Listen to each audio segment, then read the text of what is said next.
Kecelakaan lalu lintas terjadi di wilayah hukum Polsek Slemadeg, tepatnya di Jalan Nasional jurusan Denpasar Gilimanuk.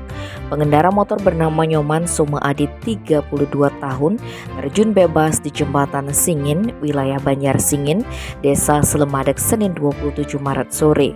Diduga korban mengalami kecelakaan karena mengantuk.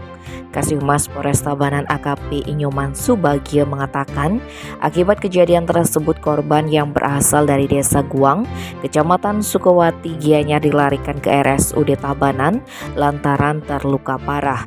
AKP Nyoman Subagio memaparkan berdasarkan keterangan saksi saat kejadian korban yang mengendarai sepeda motor melaju dari arah Gilimanuk menuju Denpasar. Setiba di TKP, korban dan sepeda motornya terjun bebas dari sisi utara jembatan lantaran diduga mengantuk. Korban mendarat di bebatuan di bawah jembatan. Tim Bali Express melaporkan.